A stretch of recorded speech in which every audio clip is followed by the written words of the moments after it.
आज हम लोग हिंदी में वर्णमाला पाठ का अध्ययन करेंगे। हिंदी वर्णमाला जो कि सभी प्रतियोगी परीक्षाओं के साथ साथ कक्षा 5 से लेकर के 12 तक के बच्चों के लिए बहुत ही महत्वपूर्ण टॉपिक के रूप में रहेगा। आज हम लोग हिंदी वर्णमाला का विस्तृत अध्ययन करने वाले हैं। तो सबसे पहले हम लोग जानते हैं कि वर्णमाला क्या होता है। तो वर्णमाला में सबसे पहले देखेंगे वर्ण। वर्ण क्या होता है? वर्ण भाषा की सबसे छोटी इकाई होती है जिसका और अधिक खंड नहीं किया जा सकता। तो वर्ण यहाँ पे बताया गया कि वर्ण जो है वो सरल होते हैं, निर्वयव होते हैं एवं अविभाज्य अवयव होते हैं, अर्थात इनका और अधिक खंड नहीं किया जा सकता और अधिक खंड इनका हो ही नहीं सकता। जैसा कि आप देख रहे हैं परिवार। परिवार शब्द प री वा र में प प्लस अ प्लस र प्लस छोटी, यहाँ पे देखिए र में छोटी की मात्रा लगा हुआ है, प्लस व में आ की मात्रा है, प्लस र और र में उच्चारण करते समय अ की ध्वनि उच्चरित हो रही है तो लास्ट में अ को जोड़ दिया गया। अर्थात परिवार शब्द में स्वर और व्यंजन दोनों प्रकार के वर्ण आपस में मिले हुए हैं। तो जब हम वर्णों का एक व्यवस्थित समूह प्राप्त कर लेते हैं तो उसे वर्णमाला कहते हैं। यहाँ पे आपको बताया गया कि वर्णमाला किसे कहते हैं। तो वर्णमाला क्या होता है? वर्णों के व्यवस्थित समूह को वर्णमाला कहते हैं। वर्णों का जो व्यवस्थित समूह है वही वर्णमाला कहलाता है। अब बात है कि हिंदी में कुल कितने वर्ण होते हैं। हिंदी में कुल 52 वर्ण होते हैं। हिंदी में जो मान्य वर्ण हैं वो 52 हैं, जिनमें स्वर और व्यंजन होते हैं। मूल स्वर इसमें 11 हैं, अर्थात स्वरों की संख्या हिंदी वर्णमाला में 11 होती है और मूल व्यंजन 33 होते हैं, अर्थात व्यंजन हिंदी में 33 होते हैं। 11 स्वर 33 व्यंजन तथा उत्क्षिप्त व्यंजन या द्विगुण व्यंजन ये 2 होते हैं। उत्क्षिप्त व्यंजन या द्विगुण व्यंजन ये 2 होते हैं। ड और ढ को उत्क्षिप्त व्यंजन या द्विगुण व्यंजन कहा जाता है। इसके बाद आता है संयुक्त व्यंजन। संयुक्त व्यंजन 4 होते हैं जो कि बहुत ही बार एग्जाम में पूछे जाते हैं कि संयुक्त व्यंजन कितने होते हैं और कौन कौन, इनके नाम भी पूछे जाते हैं कि कौन कौन हैं। तो संयुक्त व्यंजन 4 हैं, छ त्र ज्ञ और श्र, यही 4 संयुक्त व्यंजन होते हैं। इसके बाद आता है अयोगवाह वर्ण। हिंदी में अयोगवाह वर्णों की संख्या 2 है। इन्हें न तो स्वर माना जाता है और न ही व्यंजन माना जाता है। ये अंग और अह है, अर्थात इनको अनुस्वार और विसर्ग भी कहा जाता है। अनुस्वार और विसर्ग, अंग अह। अब हम लोग जानते हैं कि हिंदी में जो स्वर होते हैं वो 11 होते हैं। तो देखा जाए कि स्वर कहते किसे हैं। हम लोग अब पढ़ेंगे स्वर। स्वर क्या होते हैं, स्वर के बारे में। तो स्वर वे ध्वनियाँ हैं जिनका उच्चारण बिना किसी अन्य ध्वनि की सहायता से होता है। अर्थात स्वर को उच्चरित करते समय हमें किसी अन्य ध्वनि की आवश्यकता नहीं होती, ये स्वतंत्र होते हैं। स्वर मुख्य रूप से 3 प्रकार के होते हैं। स्वर के प्रकार अगर देखें तो स्वर मुख्य रूप से 3 प्रकार के होते हैं। अब ये कौन कौन हैं? ह्रस्व स्वर, दीर्घ स्वर, संयुक्त स्वर। ये 3 स्वर हिंदी में होते हैं। ह्रस्व स्वर की संख्या जो है वो 4 है। अ, ई, उ और री, ये 4 ह्रस्व स्वर होते हैं हिंदी में। और दीर्घ स्वरों की संख्या हिंदी में 3 है। अ में आ की मात्रा अगर लगा दें तो ये आ हो गया, तो आ दीर्घ स्वर, बड़ी ई दीर्घ स्वर, और ऊ का बड़ा ऊ जो होता है वो दीर्घ स्वर के अंतर्गत रखा जाता है। अर्थात दीर्घ स्वरों की संख्या 3 होती है। अब संयुक्त स्वर, संयुक्त स्वर जो हैं वो 4 होते हैं। ए, ऐ, ओ, औ, ये 4 संयुक्त स्वर हैं। इनकी संख्या 4 है। अब हम लोग देखेंगे व्यंजन कि व्यंजन क्या होते हैं। तो व्यंजन के बारे में अगर देखा जाए तो व्यंजन क्या है? व्यंजन वे ध्वनियाँ हैं जिनका उच्चारण स्वरों की सहायता के बिना नहीं हो सकता। अर्थात व्यंजन ऐसी ध्वनियाँ होती हैं जिनका उच्चारण करने के लिए स्वरों की आवश्यकता होती है। बिना स्वर की सहायता से व्यंजन का उच्चारण संभव नहीं हो सकता। व्यंजन के प्रकार के बारे में अगर देखा जाए तो व्यंजन मुख्यतः 3 प्रकार के होते हैं। व्यंजन मुख्यतः 3 प्रकार के होते हैं।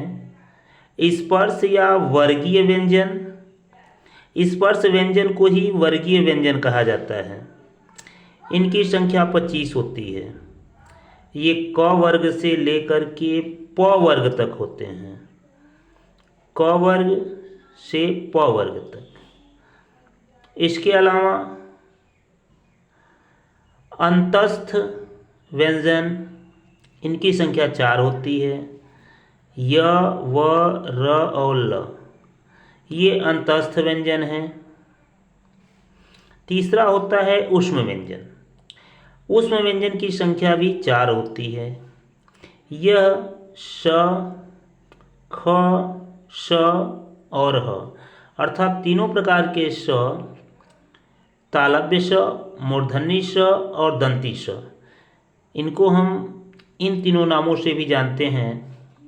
और ह, ये ऊष्म व्यंजन है। अब देखा जाए स्पर्श व्यंजन। स्पर्श व्यंजन को देखा जाए अगर तो वर्गीय या स्पर्श व्यंजन, वर्गीय या स्पर्श व्यंजन, ये क्या है? इनको देख लिया जाए तो ये क वर्ग, क वर्ग जो है इसके अंतर्गत आते हैं क, ख, ग, घ और अंग, और इनका उच्चारण कंठ की सहायता से होता है।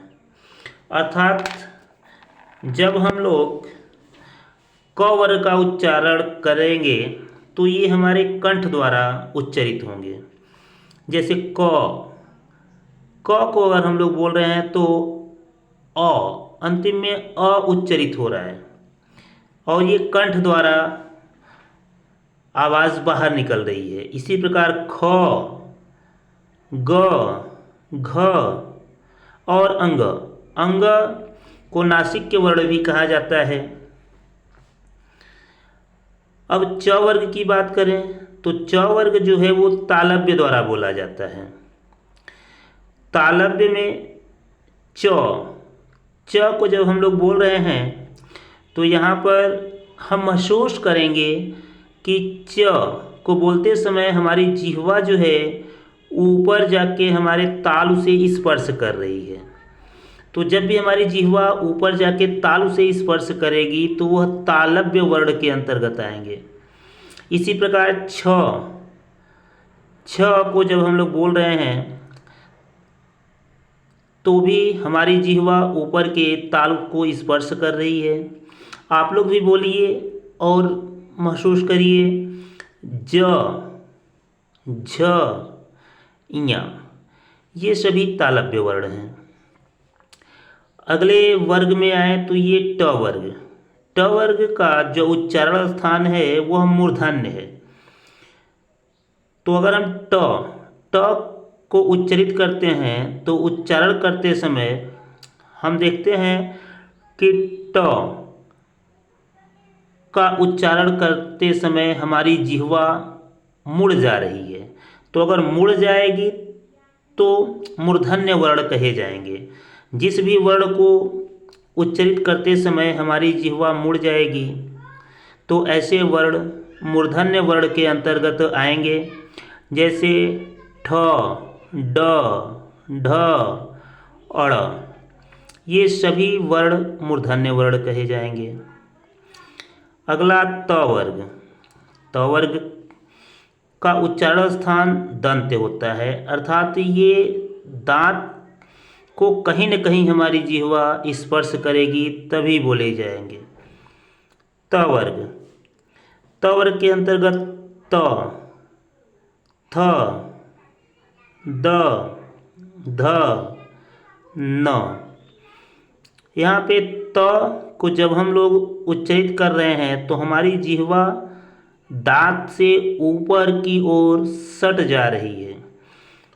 दांत को टच जरूर करेगी, जब तक ये टच नहीं करेगी तब तक ये नहीं माना जाएगा कि ये दंत वर्ण है। इसी प्रकार थ, थ को जब हम लोग बोलते हैं तो उस दशा में भी हमारी जिह्वा दांत को स्पर्श कर रही है। तो ये सब दंत वर्ण होंगे। अगले वर्ग में चलते हैं तो अगला वर्ग है प वर्ग। प वर्ग का जो उच्चारण स्थान होता है वो होता है होठ। अब बिना होठ की सहायता से हम लोग प वर्ग का उच्चारण स्थान क्लियर नहीं कर पाएंगे। प को अगर हम लोग उच्चारित करेंगे तो हमारे दोनों होठ जो हैं आपस में सटेंगे। यह संभव नहीं है कि बिना दोनों होठ के सटे हम लोग प का उच्चारण सुगमतापूर्वक कर पाएँ। इसी प्रकार फ, ब, भ और म, ये सभी वर्ण जो हैं ये प वर्ग के अंतर्गत आते हैं और होस्ट की सहायता से उच्चारित होते हैं।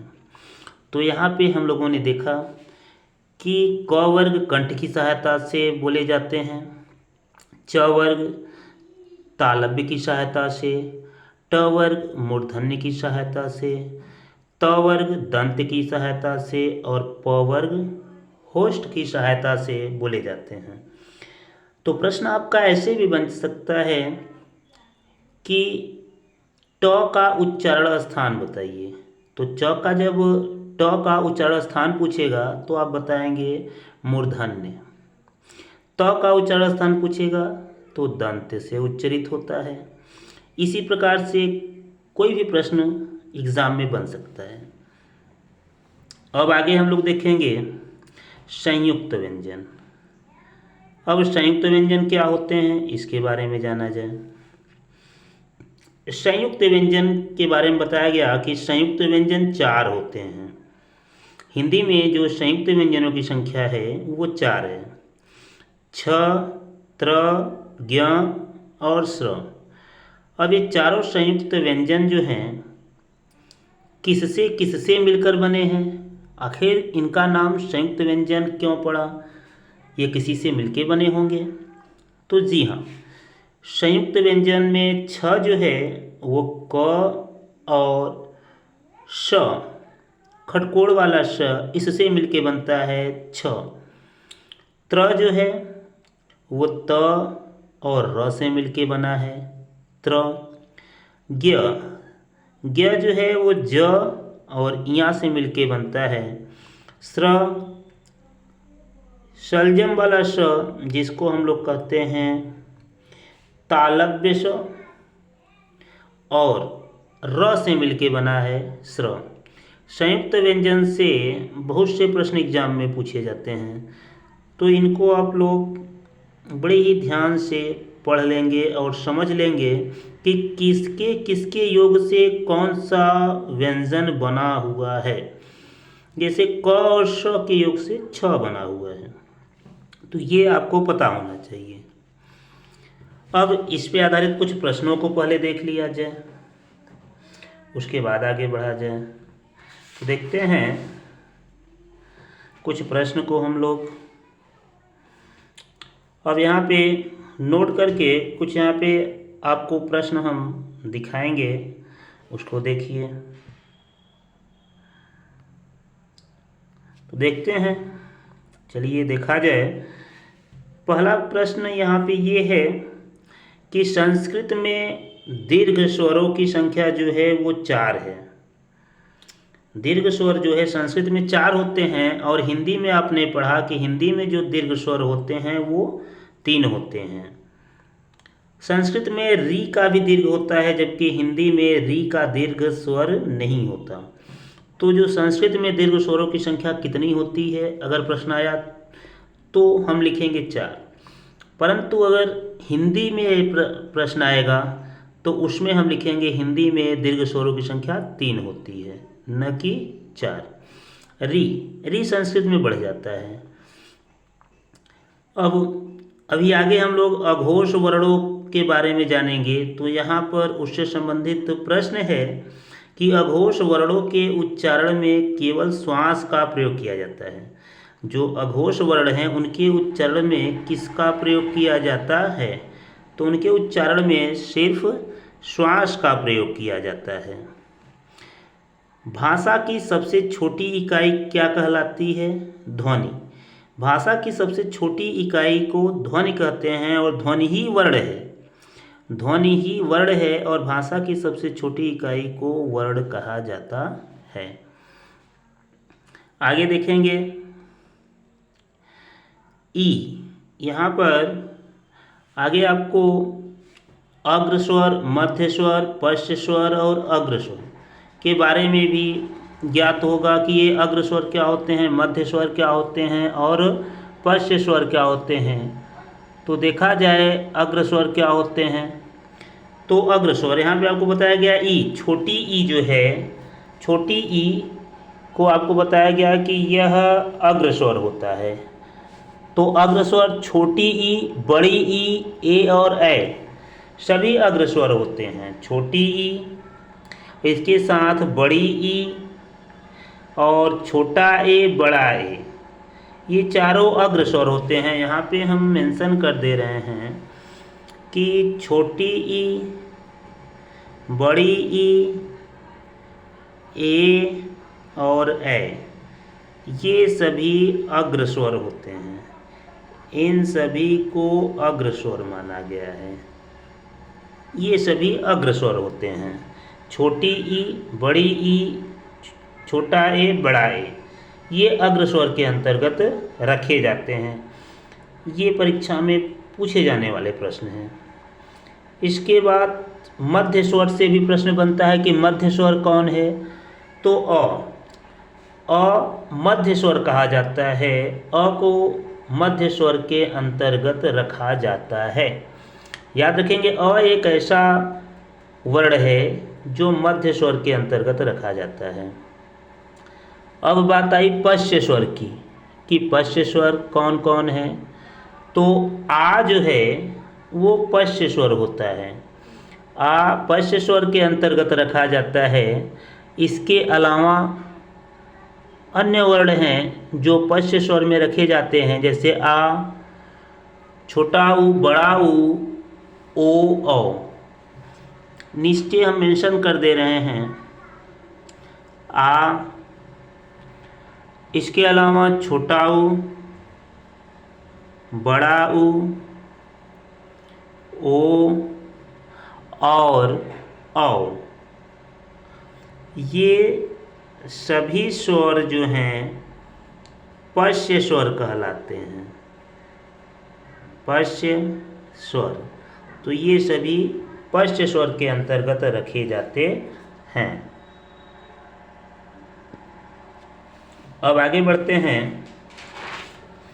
अगला प्रश्न क्या बन सकता है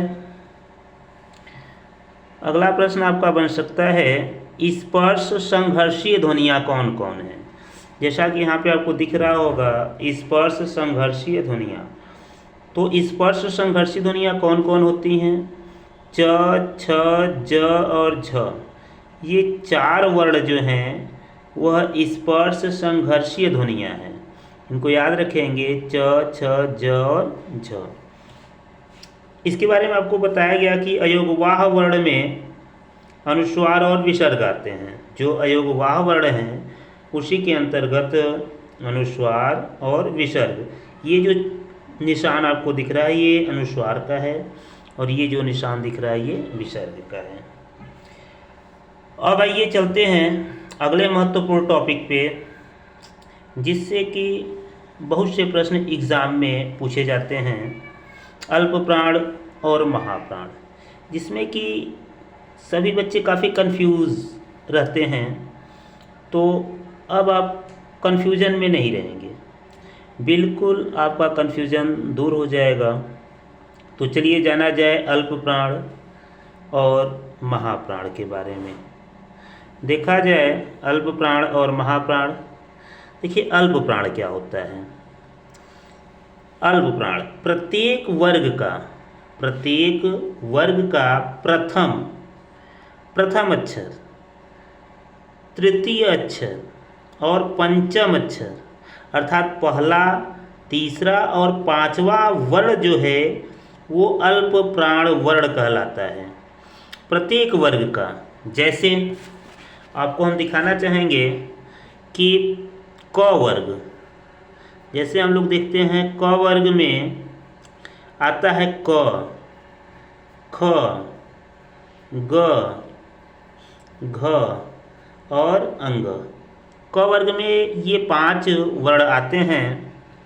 अब इन पांचों में आपको बताया गया, यहाँ देखिएगा कि पहला, तीसरा और पांचवा, अर्थात ये आपका हो गया पहला, ये तीसरा और ये पांचवा।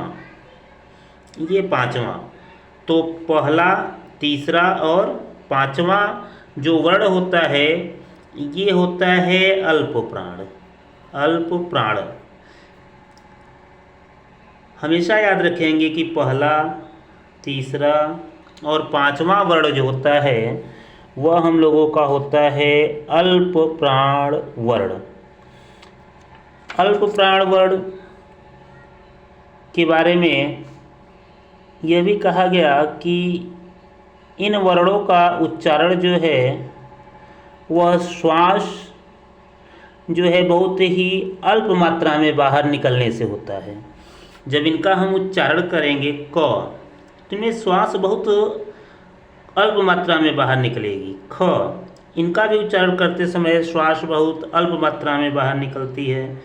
और ग, देखिए ख जो है वो अल्प प्राण नहीं महाप्राण है। इसका उच्चारण करेंगे तो इस क की अपेक्षा ज़्यादा वायु बाहर निकलेगी। जो अल्प प्राण है उसका उच्चारण करेंगे तो श्वास कम मात्रा में बाहर निकलेगी, और जो महाप्राण है अभी आगे पढ़ेंगे उनका उच्चारण करेंगे तो श्वास अपेक्षाकृत अधिक मात्रा में बाहर निकलेगी। तो क, ग, अंग ये अल्प प्राण वर्ण हैं। इसके अलावा भी कुछ वर्ण हैं जो अल्प प्राण वर्ण हैं। आइए देखा जाए। यहाँ पे देखिए सभी स्वर जो भी स्वर आप पढ़े हैं, और स्वरों की संख्या होती है 11। तो सभी स्वर तथा अंतस्थ व्यंजन आपने पढ़ा कि इनकी संख्या 4 होती है। और अनुनासिक वर्ण जो है जो नाक से बोले जाते हैं, अर्थात 5वां वर्ण, जो कि अभी आप देखें हैं अंग 5वां वर्ण है। तो अनुनासिक वर्ण ये सभी अल्प प्राण वर्ण कहलाते हैं। ये सभी वर्ण जो है वो अल्प प्राण माने जाते हैं। आइए देखा जाए अल्प प्राण वर्णों को। अल्प प्राण वर्ण यहाँ अब हम लोग देखेंगे। देखिए क प्रत्येक वर्ग का पहला वर्ण, क, च, ट, त और प, 5 वर्ग का पहला। उसके बाद तीसरा ग, ज, अंग, अंग, पांचवा वर्ण हो गया आपका ड, द और ब। ये ड, द और ब, ये आपका तीसरा वर्ण हो गया। यहाँ पे देखिए अंग, इया, अड़, न, म, ये पांचवा वर्ण हो गया। तो 5, 10, 15 वर्ण ऊपर आपके हो गए जो कि अल्प प्राण है, जिनको बोलते समय हमारे मुख से जो वायु है बहुत कम मात्रा में बाहर निकलती है, वो अल्प प्राण वर्ण कहलाते हैं। आगे देखेंगे अंतस्थ वर्ण जो कहा गया, तो ये देखिए अंतस्थ वर्ण है य, व, र, ल, अंतस्थ वर्ण हैं।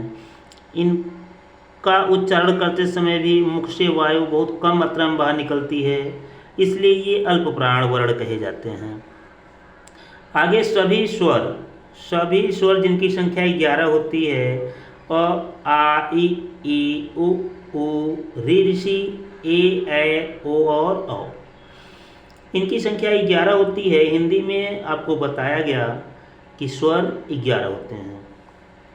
तो कुल मिला के 15, 11 और 4 अर्थात 30 वर्ण जो हैं वो अल्प प्राण हुए। ऊपर का 15, नीचे का 11, 4, 15 और 15, 15, 30। 30 वर्ण जो हैं वो अल्प प्राण वर्ण हो गए। तो हमें आशा है कि आपको अल्प प्राण बिल्कुल अच्छे से समझ में आ गया होगा कि प्रत्येक वर्ग का जो है वह प्रत्येक वर्ग का पहला, तीसरा और पांचवा वर्ण अल्प प्राण वर्ण, साथ में अंतस्थ वर्ण, जो आपका अंतस्थ वर्ण है ये भी य, र, ल और व, ये भी आपके अल्प प्राण होते हैं। इसके अलावा 11 ठो जो स्वर हैं वो भी आपके अंतस्थ वह भी आपके अल्प प्राण के अंतर्गत रखे गए हैं। अब चलिए देखते हैं महाप्राण के बारे में कि महाप्राण वर्ण क्या होते हैं। तो आइए जाना जाए महाप्राण क्या होते हैं। तो महाप्राण, जैसा कि आपको बताया गया, महाप्राण वर्णों का उच्चारण करते समय मुख से जो वायु है वह अपेक्षाकृत अल्प प्राण के ज़्यादा बाहर निकलता है। तो यहाँ पे प्रत्येक वर्ग का दूसरा तथा चौथा वर्ण जो है वह क्या कहलाता है? महाप्राण वर्ण कहलाता है। दूसरा और चौथा की बात की गई है। साथ में ऊष्म व्यंजन जो हैं वो भी महाप्राण व्यंजन के अंतर्गत रखे गए हैं। अब प्रत्येक वर्ग का दूसरा अक्षर देखा जाए तो ख, छ, ठ, थ और फ, ये आपके महाप्राण है। इनको बोलते समय अधिक वायु मुख से बाहर निकलेगी, जैसे ख, छ, ठ, थ, फ। अब हम लोग बोले क, ख, क, ख, तो क में देख रहे होंगे आप लोग बहुत ही कम समय लग रहा है, जबकि ख को उच्चारित करते समय ज़्यादा समय लग रहा है। तो जिसमें ज़्यादा समय लगे वह महाप्राण और जिसमें कम समय लगे वो अल्प प्राण वर्ण होंगे। तो ख महाप्राण हो गया। इसी प्रकार से दूसरे के बाद चौथा वर्ण घ, ग, घ। तो घ में ज़्यादा समय लग रहा है, तो घ, झ, ढ, ध और भ, ये सभी आपके महाप्राण वर्ण हैं। साथ में आपको बताया गया ऊष्म व्यंजन। हिंदी वर्णमाला में 4 ऊष्म व्यंजन होते हैं, श, श, श और ह, अर्थात तालव्य श, मूर्धन्य श और दंती श, साथ में ह। इन तीनों श का नाम भी याद रखेंगे, तालव्य श, मूर्धन्य श और दंती श। तो इसके अलावा एक और वर्ण है ह। तो कुल मिलाकर के जो हमारे पास महाप्राण वर्ण आए वो आए 14। 5, 5, 10 और 4, ये 14 वर्ण जो हैं वो महाप्राण वर्ण हो गए। महाप्राण और अल्प प्राण दोनों वर्ण आपको क्लियर हो गए होंगे कि महाप्राण वर्ण का उच्चारण करते समय मुख से अधिक वायु बाहर निकलती है तथा अल्प प्राण वर्ण का उच्चारण करते समय मुख से कम वायु बाहर निकलती है। महाप्राण वर्णों की संख्या जो है वह हिंदी में 30 होती है तथा अल्प प्राण वर्णों की संख्या 14 होती है। महाप्राण वर्णों के अंतर्गत आपके ऊष्म वर्णों को रखा गया है, ऊष्म वर्णों को, जबकि अल्प प्राण व्यंजन के अंतर्गत आपके अंतस्थ वर्ण और सभी स्वर रखे गए हैं। अब अगले टॉपिक की तरफ बढ़ते हैं, जो कि परीक्षा की दृष्टि से काफ़ी महत्वपूर्ण है। तो आइए जाना जाए घोष और अघोष के बारे में। घोष को ही सघोष कहा जाता है। घोष वर्ण का ही नाम है सघोष वर्ण, और उसके साथ आता है एक अघोष वर्ण, अर्थात सघोष अघोष। तो हम लोग आज पढ़ेंगे सघोष और अघोष वर्ण को। बड़ा ही महत्वपूर्ण है सभी परीक्षाओं के लिए। तो देखा जाए, सबसे पहले परिभाषा देख लिया जाए सघोष और अघोष का। तो सघोष और अघोष की परिभाषा क्या होती है? अघोष की बात की जाए अगर, तो अघोष ऐसे वर्ण हैं जिनका उच्चारण करते समय स्वतंत्र ध्वनियाँ झंकृत नहीं होती हैं। झंकृत नहीं होने का मतलब क्या हुआ? अर्थात अघोष वर्णों में आवाज़ जो है वो कम भारी होती है, झंकार नहीं होता है। ऐसे भी कह सकते हैं कि जब अघोष वर्ण का हम लोग उच्चारण करते हैं तो आवाज़ में भारीपन नहीं होता, झंकार नहीं होती है। जबकि जब सघोष वर्ण का उच्चारण हम लोग करते हैं तो आवाज़ जो है वो अधिक भारी होती है। ये याद रखेंगे कि जब हम लोग अघोष, सबसे पहला वर्ण क्या होता है?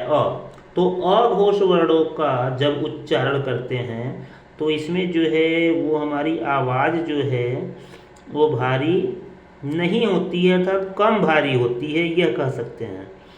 अघोष पहले ही आ गया तो यहाँ पे हमारी आवाज़ जो है बहुत कम भारी होती है। सघोष, नाम से भी पता चलता है कि ये सघोष है, और जब सघोष वर्णों का हम लोग उच्चारण करेंगे तो उसमें आवाज़ जो है हमारी वो क्या होगी? अधिक भारी होगी। और क्या विशेषता है, कैसे हम जानेंगे कि ये अघोष वर्ण है, ये सघोष वर्ण है? तो यहाँ पे अघोष वर्ण की बात की जाए, अ पहले आता है। आपको पता है कि हिंदी वर्णमाला में सबसे पहला अक्षर क्या होता है? अ। तो हिंदी वर्णमाला में आपको पता है कि पहला अक्षर शुरुआत ही होता है आपका अ से। तो अ जो है आपका, ये जो अ है, देखेंगे कि अघोष वर्ण होता है। क्या होता है? अघोष वर्ण, अर्थात अ पहला अक्षर। तो जो प्रथम अक्षर है, प्रत्येक वर्ग का प्रथम अक्षर, यहाँ पे आप देख रहे होंगे कि प्रत्येक वर्ग का जो है वो प्रथम अक्षर एवं द्वितीय अक्षर जो होता है वह अघोष होता है, अर्थात शुरुआत वाला अघोष। शुरू में अ आया तो अघोष में आप देख रहे होंगे शुरू में अ आया, तो यहाँ पे जो प्रथम वर्ण है और द्वितीय वर्ण जो है वह क्या होता है? ये दोनों मिला दिए जाएं तो इन्हीं को कहा जाता है अघोष वर्ण। ये दोनों कहे जाते हैं अघोष वर्ण, अर्थात प्रथम और द्वितीय, इन दोनों वर्णों को कहा जाता है अघोष वर्ण हिंदी वर्णमाला में। तो प्रत्येक वर्ग का प्रथम और द्वितीय वर्ण जो होता है अघोष वर्ण कहलाता है। तथा अब सघोष या घोष क्या होता है? हम लोग सघोष या घोष देखेंगे।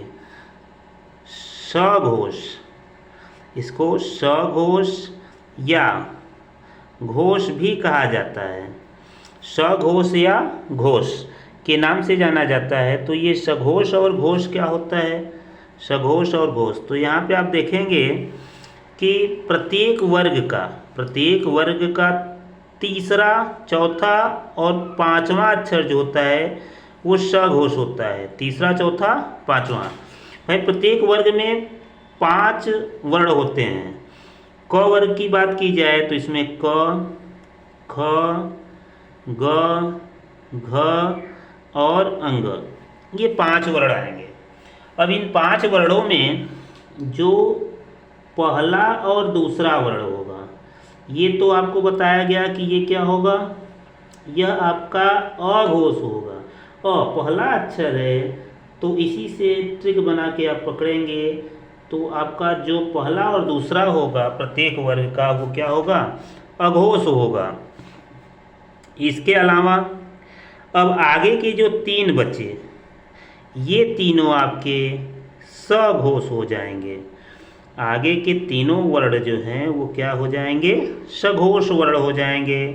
इन्हीं को घोष वर्ण भी कहते हैं।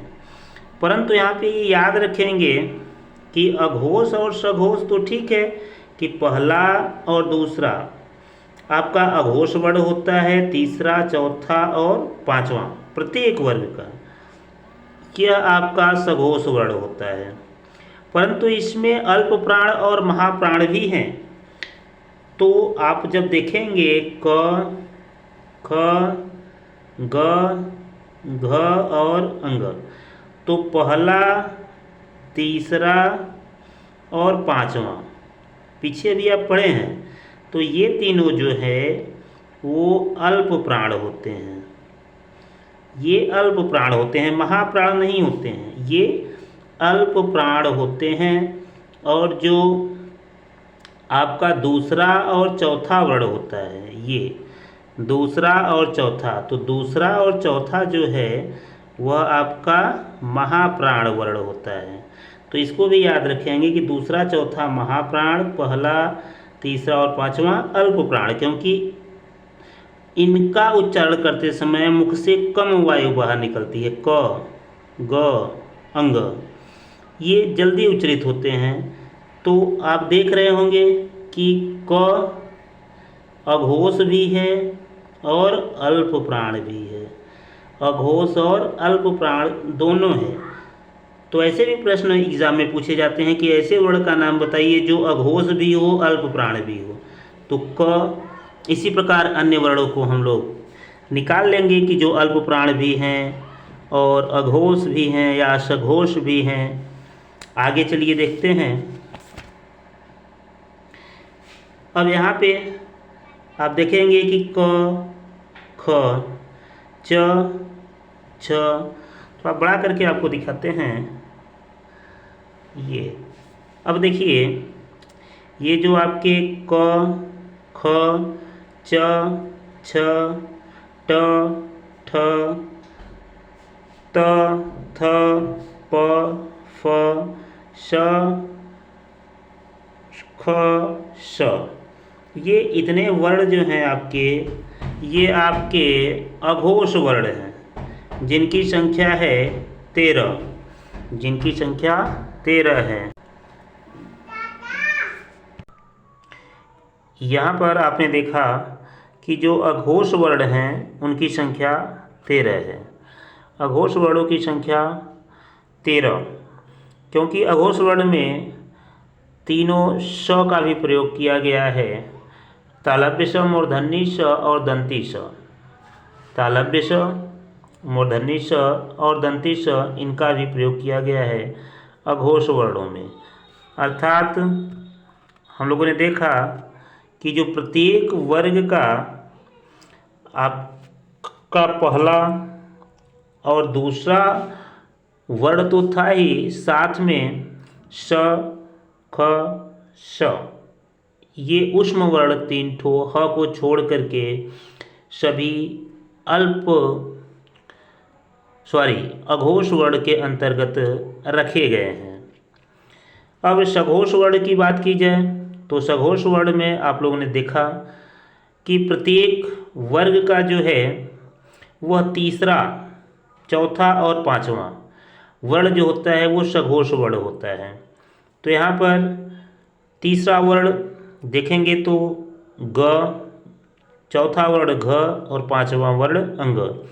इसी प्रकार से प्रत्येक वर्ग में तीसरा, चौथा, पांचवा वर्ण क्रमशः ज, झ, ञ और ड, ढ, अड़, द, ध, न, ब, भ, म तथा सघोष वर्णों में अंतस्थ वर्ण य, व, र, ल को भी सम्मिलित किया गया है। साथ में ह जो कि आपका अघोष वर्ण से अलग किया गया था, तो ह को रखा गया है सघोष वर्ण में। याद रखेंगे कि ह को सघोष वर्ण के अंतर्गत रखा गया है। और सभी स्वर को भी सघोष वर्ण के अंतर्गत रखा गया है। स्वरों की संख्या आपको पता होगा कि हिंदी में जो स्वर होते हैं वो 11 होते हैं। हिंदी में जो स्वरों की संख्या होती है वही 11 होती है। तो आज आप लोगों ने पढ़ा सघोष, अघोष, अल्पप्राण, महाप्राण, साथ में वर्णमाला से संबंधित सभी प्रश्न जो भी एग्ज़ाम की दृष्टि से महत्वपूर्ण थे। तो आज का क्लास यहीं पे समाप्त होता है। आपको जो भी डाउट हो आप नीचे कमेंट करके पूछ सकते हैं, और किसी भी चैप्टर में जो आपको आगे पढ़ना हो कमेंट करके आप हमसे कह सकते हैं। उस पर हम प्रयास करेंगे कि जल्द से जल्द आपको वीडियो प्रोवाइड की जाए। सभी लोग वीडियो को लाइक कर दें और चैनल को सब्सक्राइब कर लें, जिससे जो भी वीडियो अपलोड किया जाए वो आपके पास अतिशीघ्र पहुंच जाए। धन्यवाद।